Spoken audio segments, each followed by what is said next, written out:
Hello viewers, welcome to my YouTube channel physics home tube. আজ আমরা electrostatic থেকে Coulomb's লয়ের কিছু প্রবলেম ডিসকাস করব। তাহলে শুরু করা যাক আমাদের আজকের ফার্স্ট প্রবলেম। এখানে বলেছে two particles each having a mass of 5 gram and charge 10⁻⁷ coulomb stay in limiting equilibrium on a horizontal table with a separation of 10 cm between them. Find the coefficient of friction between particle and the table. অর্থাৎ 5 গ্রাম ভরের এবং 10⁻⁷ coulomb আধানের দুটি কণা একটি অনুভূমিক টেবিলের উপর 10 সেমি ব্যবধানে সাম্যাবস্থায় রয়েছে, তবে টেবিল ও কণার মধ্যে ক্রিয়াশীল ঘর্ষণ গুণাঙ্ক কত? তাহলে এখানে দুটো চার্জ রয়েছে, একটাকে 1 নাম্বার চার্জ, একটাকে 2 নাম্বার চার্জ বলছি। দুটিরই আধান হচ্ছে কত? 10⁻⁷ কুলম করে, এবং তাদের মাঝের যে ডিস্টেন্স সেটা হচ্ছে 10 সেমি অর্থাৎ 0.1 মিটার। এখন যেহেতু দুটো আইডেন্টিক্যাল চার্জ মানে একই রকমের আধান, তাই এদের মাঝে কি হবে? একটা রিপালসিভ ফোর্স কাজ করবে। 1 নাম্বার চার্জের উপর 2 নাম্বার চার্জ এই পাশে একটা ফোর্স অ্যাপ্লাই করবে। যেহেতু ফোর্স অ্যাপ্লাই হচ্ছে বাঁ দিকে, তাহলে ফ্রিকশন ফোর্স কাজ করবে এর উপর ডান দিকে। একই রকমভাবে বলতে পারি 2 নাম্বার চার্জের উপর ফোর্স অ্যাপ্লাই হবে ডান দিকে, তাহলে ফ্রিকশন ফোর্স কী হবে? ঠিক তার অপোজিটে, অর্থাৎ ঘর্ষণ বল কাজ করবে ঠিক তার অপোজিটে, এইভাবে এফ। যেদিকে ফোর্স অ্যাপ্লাই হয় ফ্রিকশন ফোর্স বা ঘর্ষণ বল কী হয়? ঠিক তার অপোজিটে কাজ করে।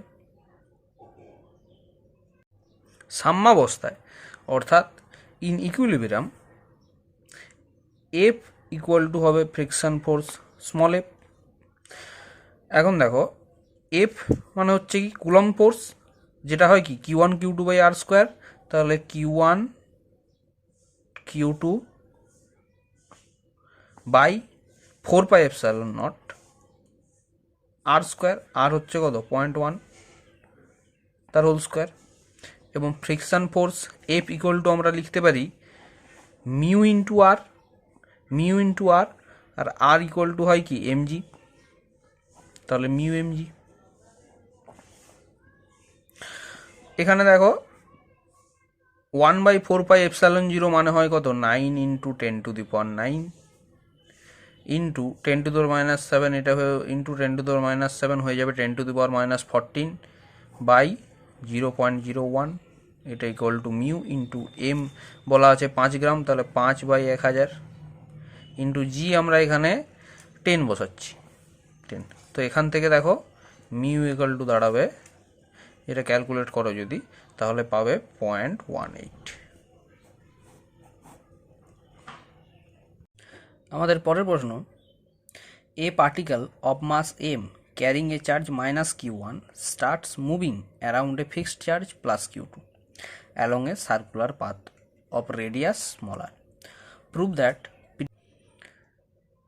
that period of revolution t of charge -Q1 is t equal to √16π³ mr³/Q1 Q2। অর্থাৎ এম ভর এবং -Q1 আধানের একটি কণা +Q2 আধানকে কেন্দ্র করে আর ব্যাসার্ধের বৃত্তপথে আবর্তন করছে। প্রমাণ করো আবর্তনকাল t equal to √16π³ mr³/Q1 Q2। আচ্ছা, তাহলে অঙ্কে আমাদের বলা রয়েছে যে একটি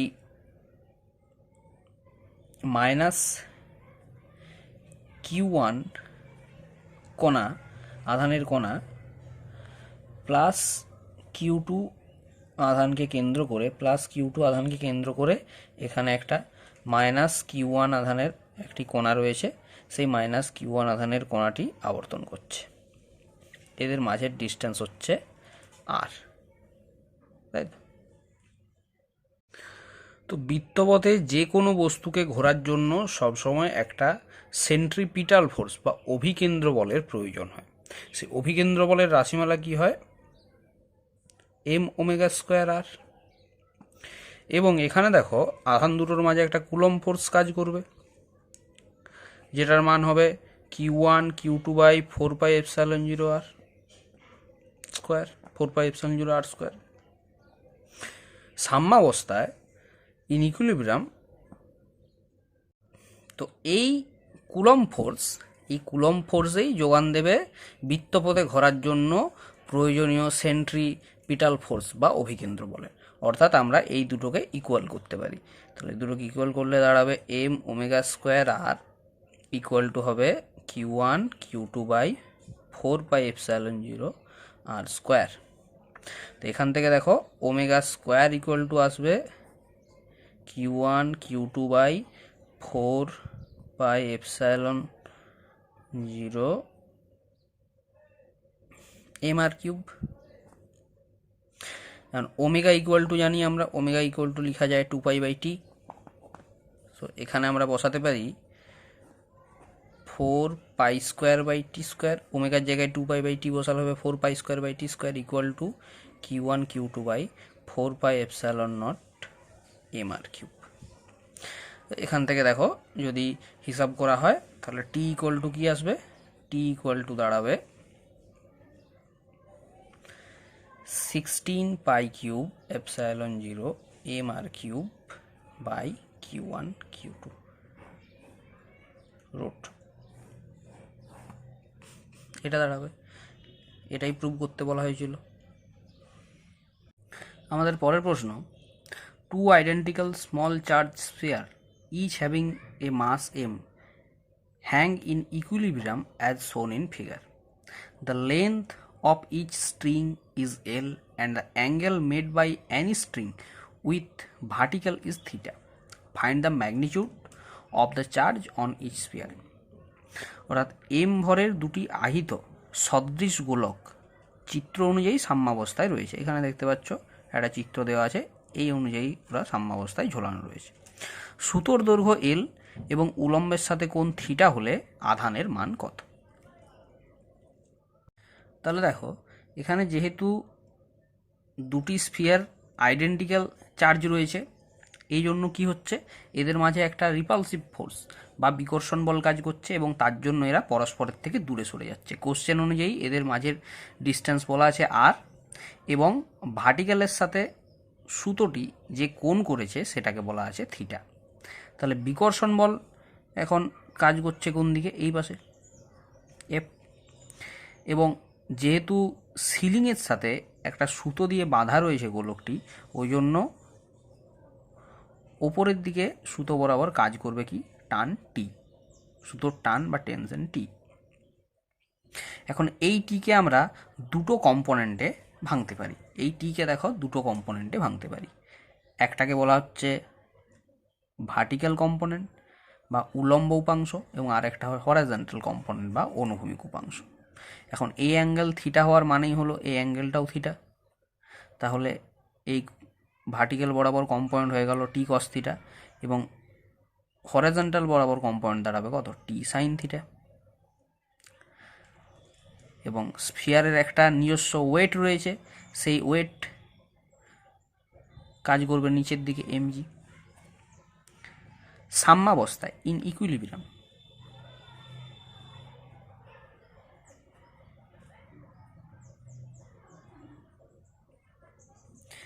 টি কস থিটা ইকুয়াল টু হবে এমজি, এবং টি সাইন থিটা এটা ইকুয়াল টু হবে কি এফ। আমরা যদি 2/1 করি তাহলে পাবো tan theta equal two F/mg। এখান থেকে দেখো লিখতে পারি আমরা F equal to mg tan theta, F equal to mg tan theta. এখানে F কত না, F হচ্ছে Q1 Q2/4πε0 r², অর্থাৎ Q1 Q2 মানে Q into Q, Q square by 4πε0 r², এটা ইকুয়াল টু হবে mg ট্যান থিটা। তাহলে এখান থেকে আমরা লিখতে পারি যে Q Q equal to 4πε0 into mg আর স্কোয়ার ট্যান থিটা তার রুট। এবার আর কত এখানে দেখো, আমরা যদি এই ত্রিভুজটার কথা ভাবি তাহলে এই ত্রিভুজের যেটা লম্ব এটা হবে কত, r/2, এটা হবে r/2। তাহলে এখান থেকে দেখো সাইন থিটা ইকুয়াল টু আমি লিখতে পারি sine theta equal two r/2, এবং এই যে সুতো এটার দৈর্ঘ্য কত, এল, সুতো দৈর্ঘ্য এল বলা আছে, বাই এল, তাহলে r/12। Sine theta equal two এখান থেকে দেখো পাবো আমরা r/12। তাহলে আর ইকুয়াল টু কত দাঁড়ালো, আর ইকুয়াল টু দাঁড়াচ্ছে 2l সাইন থিটা। তাহলে R equal to 2l sine theta যদি আমরা এখানে পুট করি তাহলে কিউ ইকুয়াল টু আমাদের অ্যান্সার আসবে √16πε0 mg tan theta sine square theta. এটা হচ্ছে গোলক দুটির আধান। আমাদের পরের প্রশ্ন, in above question now both the balls are immersed in a liquid. As a result, the angle theta does not change. The density of the sphere is rho and the liquid is sigma. Find the dielectric constant of the liquid. অর্থাৎ ওপরের যে প্রশ্ন আমরা একটু আগে করলাম সেই প্রশ্নের গোলক দুটিকে এরপর তরলে নিমজ্জিত করা হলো। থিটা কোণের কোনো পরিবর্তন হলো না, অর্থাৎ আগে যা ছিল তাই রয়েছে। গোলকের ঘনত্ব রো এবং তরলের ঘনত্ব সিগমা হলে তরলটির পরাবৈদ্যুতিক ধ্রুবক কত।